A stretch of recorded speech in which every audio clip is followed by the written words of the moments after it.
इनकी रचनाएं आजादी के आंदोलनों के दौरान लोगों की रगों में प्रेरणा बनकर दौड़ी। आज भी वो देशभक्ति का राग गा रही हैं। ऐसे शख्स जिन्हें ताश खेलने का काफी शौक था, साहित्य जगत में वो दद्दा के नाम से मशहूर हुए। खाने पीने का ऐसा शौक कि अपने लिए खास रसोइयां तक रख ली। जिन्हें साहित्य से तो प्यार था, लेकिन किताबी ज्ञान बिल्कुल भी पसंद नहीं। हिंदी साहित्य के जरिए लोगों को देश प्रेम का ऐसा पाठ पढ़ाया कि वो राष्ट्र कवि कहलाए। जी हाँ, ऐसे प्रतिभा के धनी और अपने विचारों से महान बनने वाले दद्दा थे मैथिली शरण गुप्त। कुछ काम करो, जग में रहकर कुछ नाम करो। यह जन्म हुआ किस अर्थ अहो, समझो जिसमें यह व्यर्थ न हो। कुछ तो उपयुक्त करो तन को, न रहो न निराश करो मन को। राष्ट्रकवि मैथिली शरण गुप्त उत्तर प्रदेश के झांसी में 1886 को जन्मे।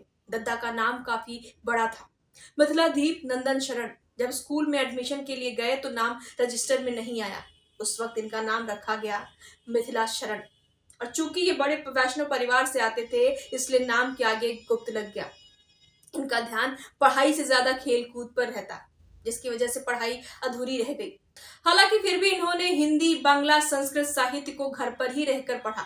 जब दद्दा से उनकी पढ़ाई के बारे में पूछा गया तो उन्होंने कहा कि मैं किसी और की किताब क्यों पढूं, मैं अपनी किताब लिखूंगा और लोग पढ़ेंगे।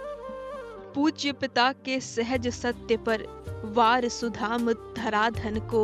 चले राम सीता भी उनके पीछे चली गहन वन को। उनके भी पीछे लक्ष्मण थे, कहा राम ने कि तुम कहाँ। विनत वदन से उत्तर पाया, तुम मेरे सर्वस्व जहां।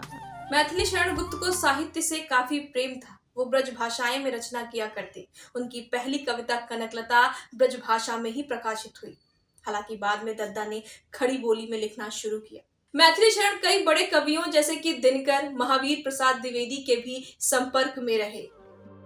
राम तुम्हारे इसी धाम में, नाम रूप गुण लीला लाभ। इसी देश में हमें जन्म दो, लो प्रणाम है नीरज नाभ।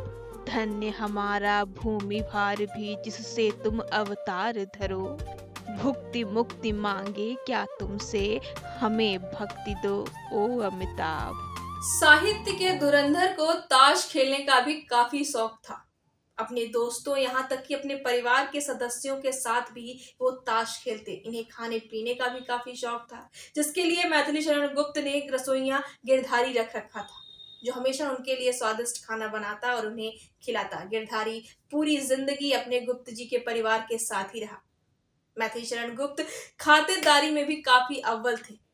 वो अलग अलग कवियों को, जैसे कि दिनकर जी, महादेवी वर्मा को अपने घर पर बुलाते और उनकी खूब खातिरदारी किया करते। चारुचंद्र की चंचल किरणें खेल रही हैं जल थल में। स्वच्छ चांदनी बिछी हुई है अवनी और अंबर तल में। पुलक प्रकट करती है धरती हरित तृणों की नोकों से। मानो झीम रहे हैं तरु भी मंद पवन के झोंकों से। मैथिली शरण गुप्त उस समय के कवि हैं जिस समय पूरा हिंदुस्तान आजादी के लिए संघर्ष कर रहा था। हर कोई आजाद हिंदुस्तान का ख्वाब देख रहा था। ऐसे में राष्ट्र कवि की कविताएं लोगों के लिए प्रेरणा का काम करने लगी। भारत भारती ने तो जैसे लोगों में एक अलग ही अलग जगा दी। राष्ट्र कवि सत्याग्रह के लिए जेल भी गए। महात्मा गांधी ने साहित्य के लिए इनके अथाह प्रेम को देखते हुए इन्हें राष्ट्र कवि की उपाधि दी। मानस भवन में आर्यजन जिसकी उतारे आरती। भगवान भारत वर्ष में गूंजे हमारी भारती। हो भद्र भावोद्भाविनी वह भारती है भवगते। सीतापते सीतापते गीता मते। संसार में किसका समय है एक सा रहता सदा। है निश दिवासी घूमती सर्वत्र विपदा संपदा।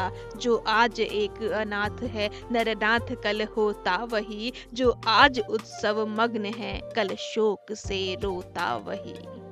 मैथिली शरण गुप्त 1952 में राज्यसभा के लिए मनोनीत हुए और 1964 तक बतौर सांसद काम किया। साकेत और यशोधरा मैथिली शरण गुप्त के लिखे महाकाव्य हैं।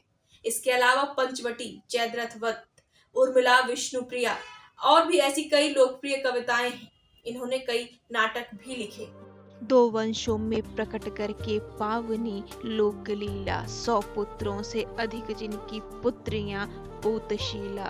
त्यागी भी हैं शरण जिनके जो अनासक्त गेही, राजा योगी जय जनक वे पुण्य देही विदेही। 1953 में राष्ट्र कवि मैथिली शरण गुप्त को पद्म विभूषण से नवाजा गया। देश की सेवा और साहित्य में रत दद्दा 12 दिसंबर 1964 को दिल का दौरा पड़ने की वजह से चिर निद्रा में सो गए। हिंदी साहित्य को शिखर पर पहुंचाकर वो हमेशा के लिए दुनिया को अलविदा कह गए। दद्दा के शब्द आज भी हम लोगों के बीच देश प्रेम का बीज बो रहे हैं। उम्मीद करती हूँ कि राष्ट्र कवि मैथिली शरण गुप्त से जुड़े दिलचस्प और प्रेरित करने वाली कहानियों से जुड़कर आपको अच्छा लगा होगा। और भी ऐसी कई कहानियों को जानने के लिए हमारे साथ आप बने रहिए। तब तक के लिए